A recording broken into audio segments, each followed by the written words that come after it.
I'm going to share with you the 10 things I learned from Burning Man. I'm going to pull up the 10 principles because I think that was valuable. Because there are principles to live,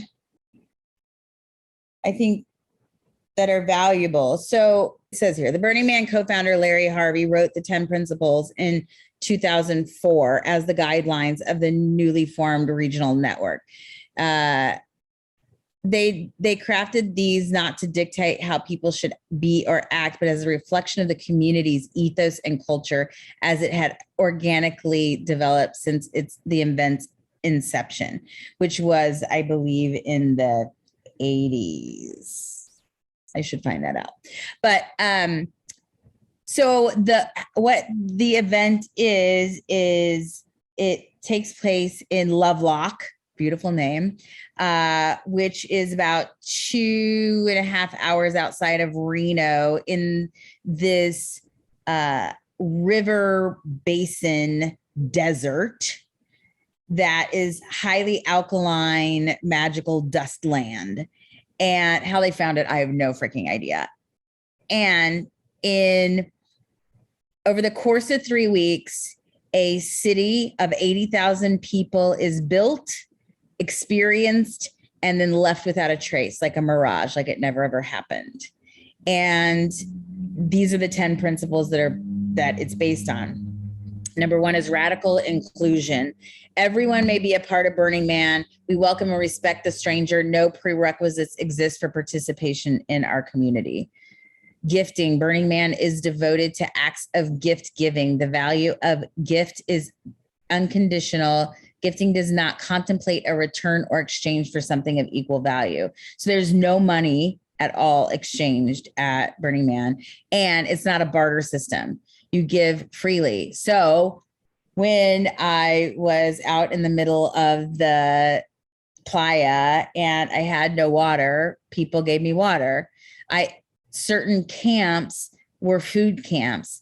And one morning I went to the New York deli and they had breakfast sandwiches. They had by the way, the food out there just tastes 100 times better because it's so like, you're craving it and you eat it and it's just all your taste buds are like percolated. It was an everything bagel with cream cheese on it with egg, cheese, and bacon.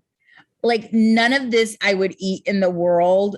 You know, every once in a great while I would have any of those combos of things, but like it was the most magical thing. And I don't drink coffee. I haven't drank coffee in 10 plus years. And I had a cup of coffee with it because that's all they had. And it was the nectar of the gods. It was just so, I was like, what am I eating? I was just so happy. So it's just these gifts. I gifted classes, right, on the playa. I was the sign creator. And you know what was really fun?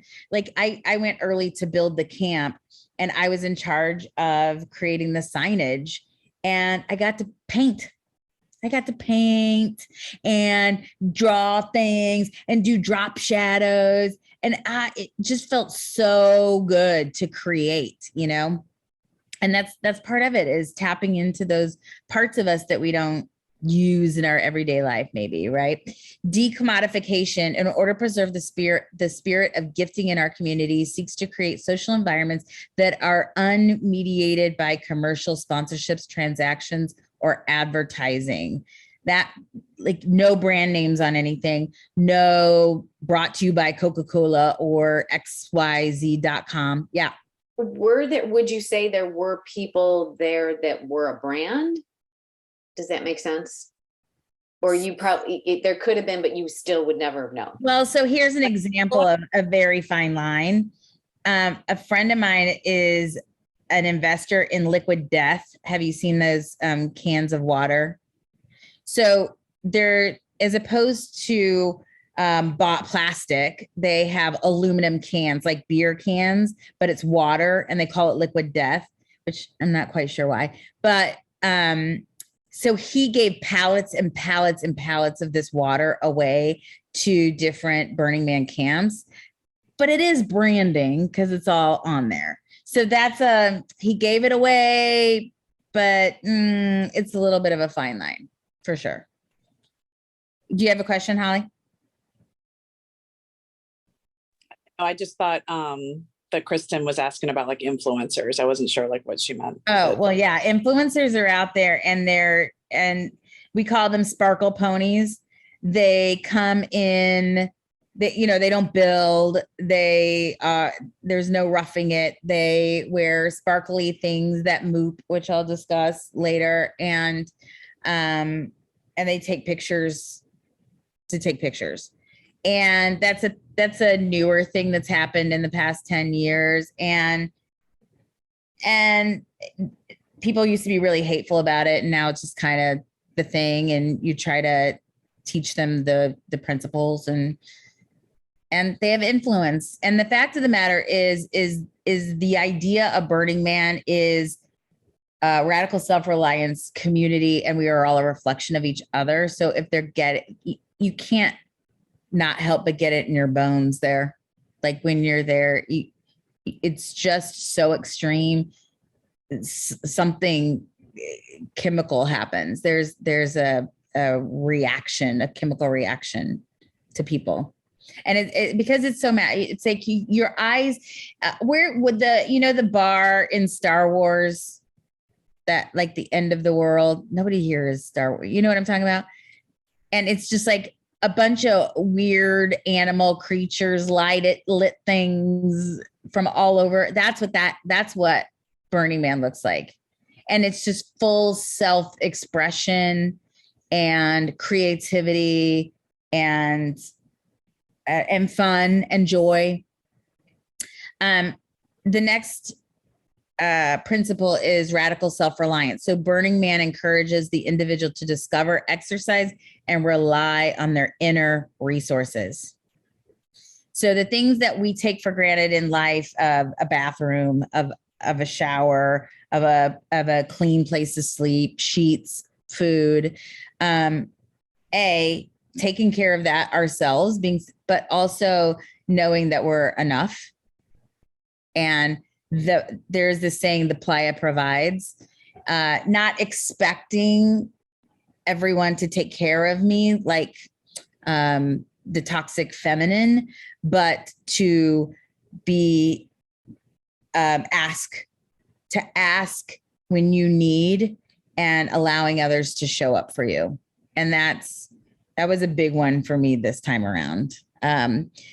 Radical self-expression, sharing your unique gifts, whatever that is. And that can look like being naked.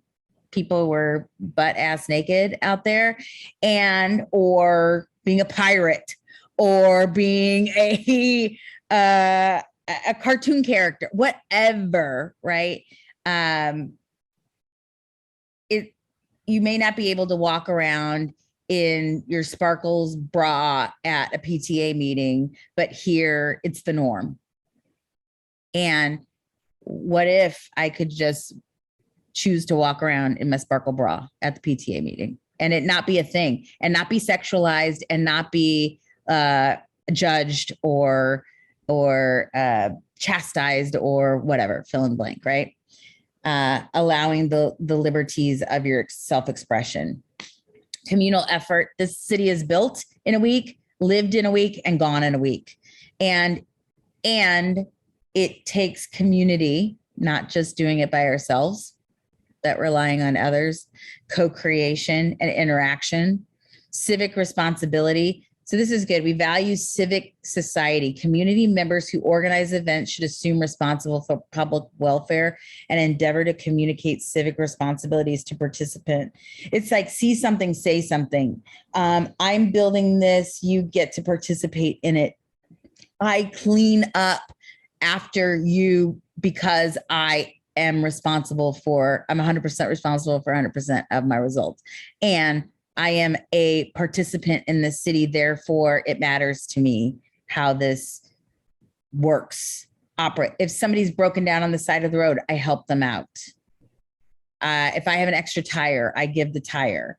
It comes back, it's that reciprocation that it just happens. Leaving no trace. So this is a big thing because it's on sacred land and we use only, I think, 5% of the overall acreage that we support.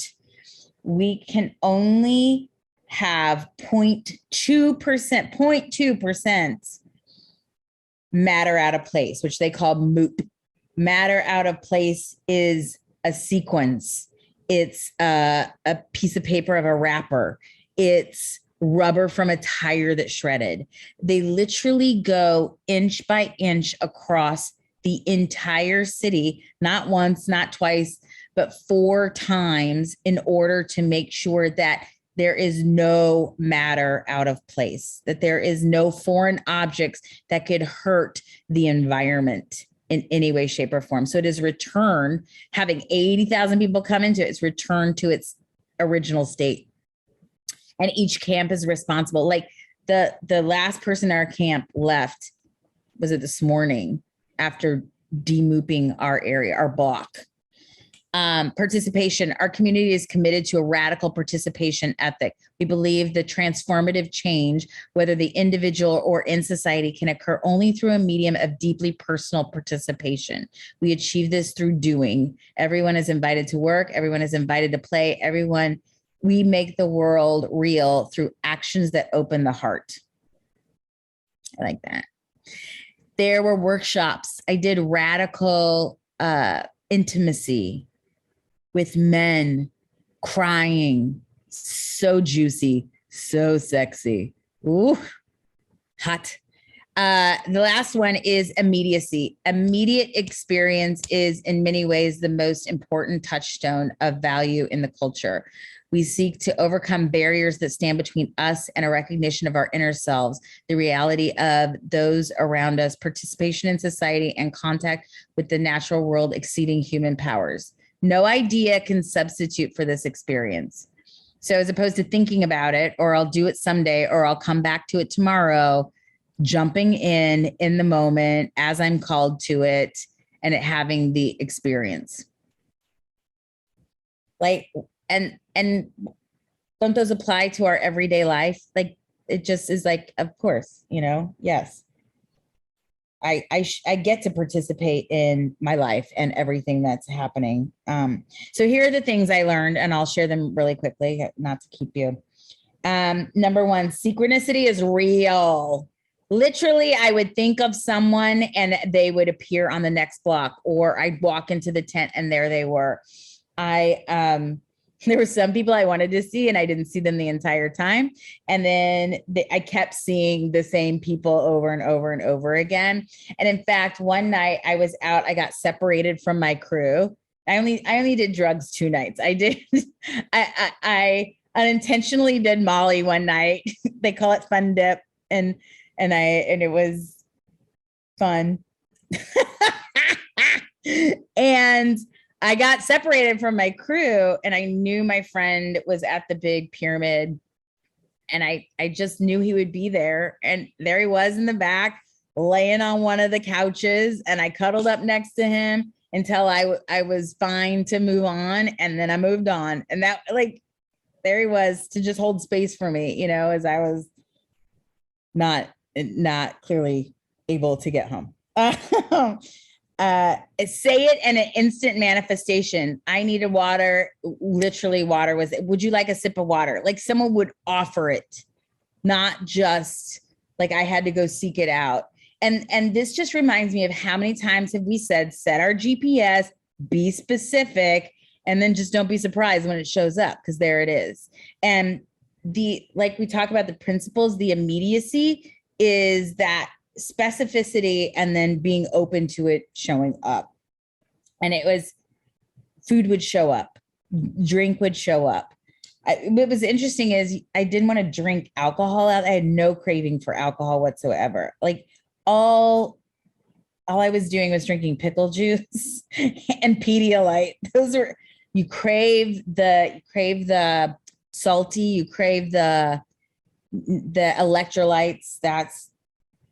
That was the desire. And my friend ate all my pickles, and she's like, oh, I'll bring some over to your house in Venice this week. And I was like, I'm not a pickle eater here. I'm a pickle eater in the desert. Number 3, be clear in what you want. If you are not, it's that old saying, if I don't stand for something, I'll fall for anything. So being very specific as to what I'm calling in, the experiences I want to have, so I can identify when I am in an experience that I don't align with. So I went to Shabbat dinner on the playa. And it was 700 Jewish people of all backgrounds coming together, singing the song, saying the prayers, and then sitting, and they provided dinner, a sit-down dinner for 700 people on the playa. We sat on the ground. They brought these communal plates. You carry your plate and fork with you everywhere you go, and your cup. You scooped up the food and broke bread with all these different people. And it was magic. It was truly magical. 4, don't stay or do out of obligation. This is the good girl myth. I found myself at one point running with this same group of people, and not even one person in particular, who it wasn't until like 2 or 3 days later, I realized, oh, I am following and not leading, and I don't like where I'm being led, and I get to take responsibility for it. So I like cut it. When I finally realized what was happening, I was like, I got to remove myself from this situation. And I did just that, but just noticing, I was a bit staying out of obligation. And when I stay out of obligation, trouble follows.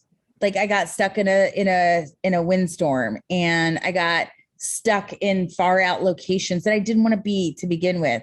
So checking in with myself, is this what I want to go? Is this the group of people I want to travel with? Where else can that serve me? Right?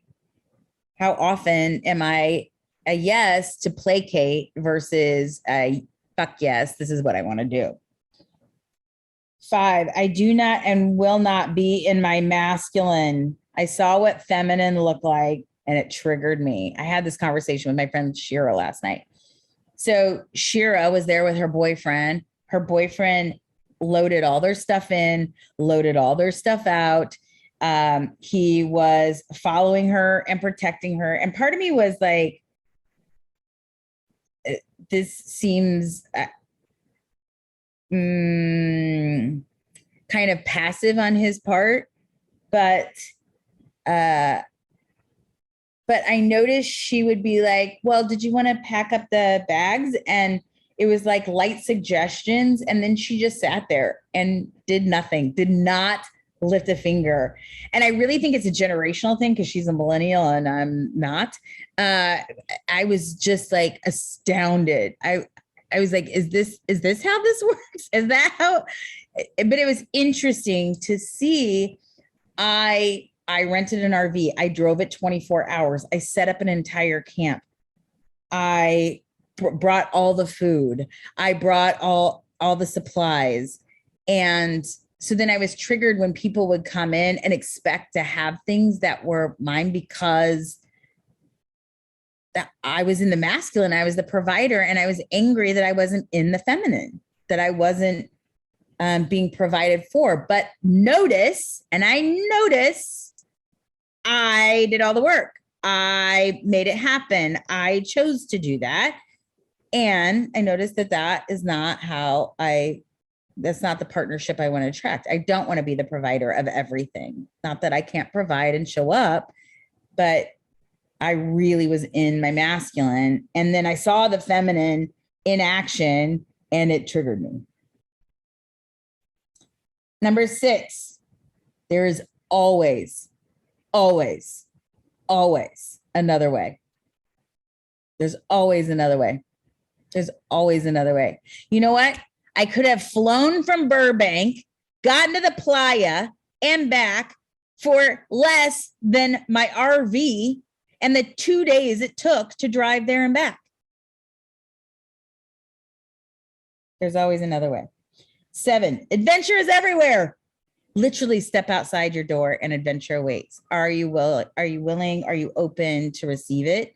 Are you open to the experience of what is possible? 8, trust other people got you. Spread your wings. Eagle's eye. Spread your wings. Try the thing. If you're pulled to it, try it. And know that we're all practicing.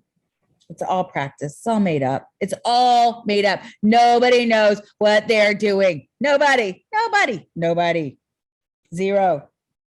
So spread your wings. Try it. You're not alone. We got you.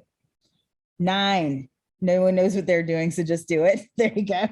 And number 10, I love the classes. So why the freaking heck do I not do more classes? Like, I did not need to spend my night out. I had one night where I did LSD. It was lovely. It was magical. And LSD is nice, y'all. I don't know why it got such a bad rap, but LSD is just happy. It's like things look sparkly. It's expansive. I don't know where it got a bad rap. It's lovely. And one night was enough. One night of adventures on that was enough. And I went to and did the unta things. But really, I went to bed at 10 o'clock every night. I got up at 7 a.m. I went and saw the art. I experienced the things. The unta cars were still out at 7 in the morning. You know, there's still dancing to be had at 7 in the morning. I didn't have to party. I didn't have to do the cool kid thing or what I perceived to be the cool kid thing. I got to do my thing. And that felt like an alignment. And I finally figured that out as the week went on. And like, choose you do you, boo. Like, where do you, I tried all the things and this is what I like. And the classes is where the connection are and were for me. And what I crave is connection. And that's where connection is for me. So that's my reflection back. Do more classes, boo. I don't need to be out at the clubs. I don't need to be at doing all the things that I get to go to classes that open my heart and that have other open-hearted people too. Questions, awarenesses.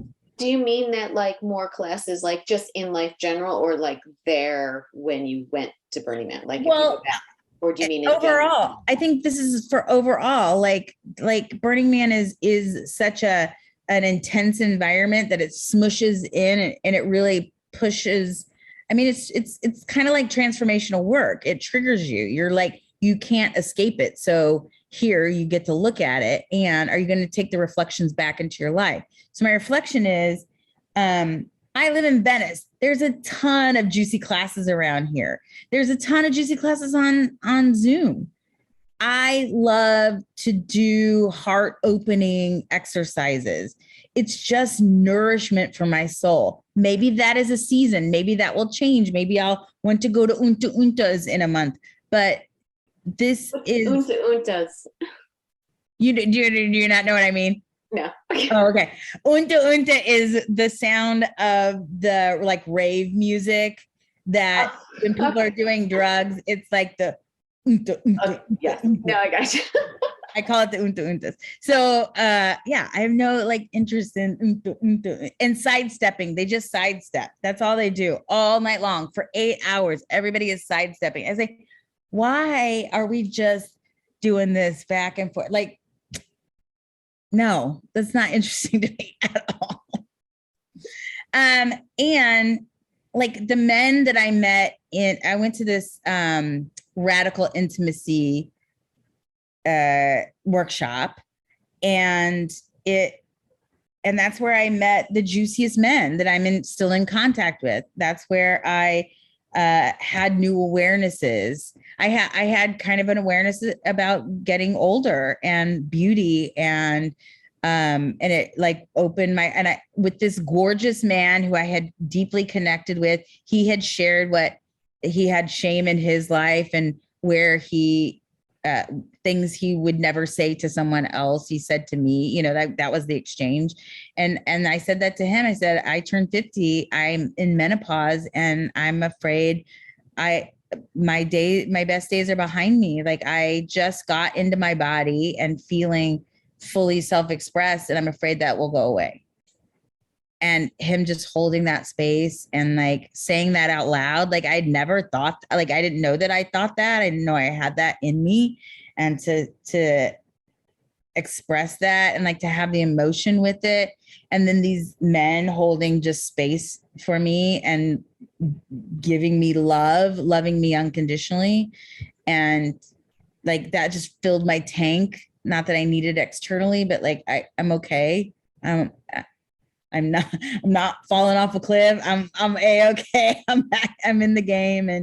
And yeah, I love classes. I love that kind of exchange and doing more of that.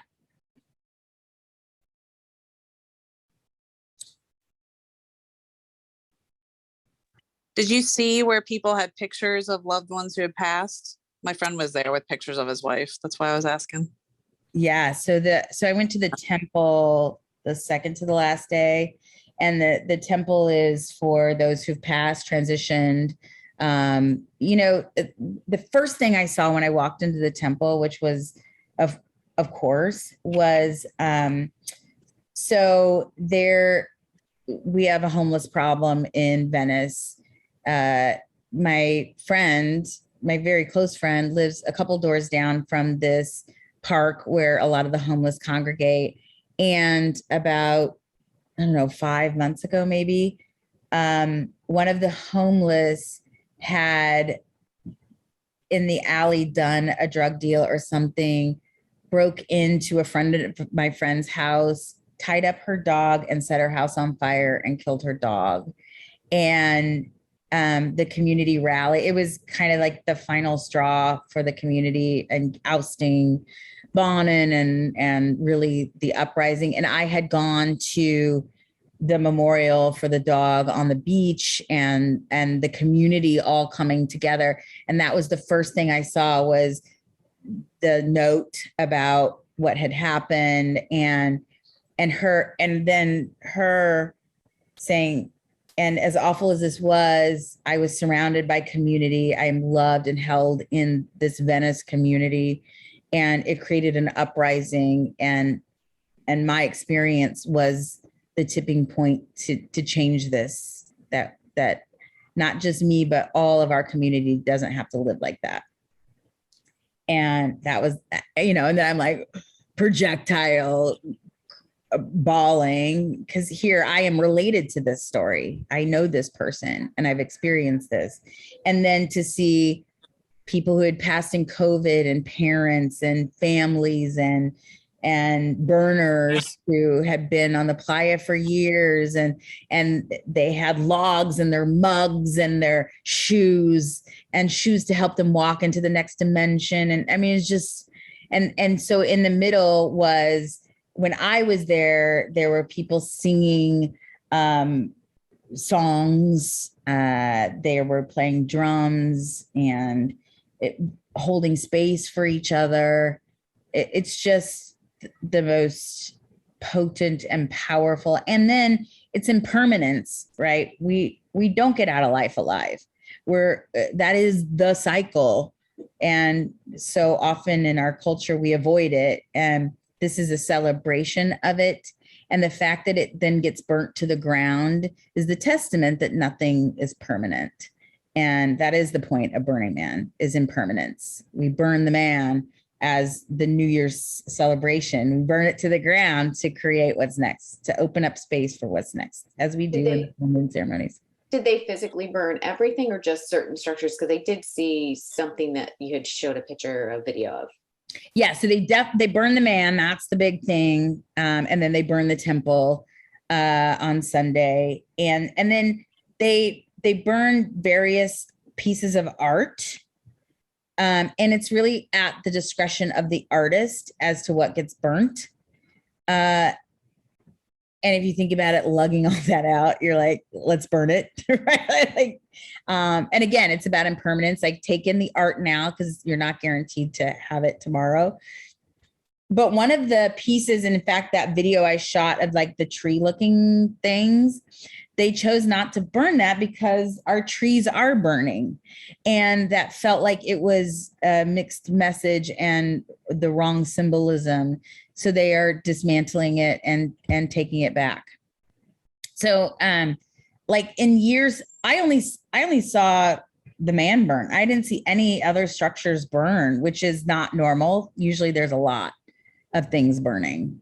And also, we had these windstorms. It was really like, it was no joke. It broke me. The last windstorm was like 8 hours long. And it was like, why am I here?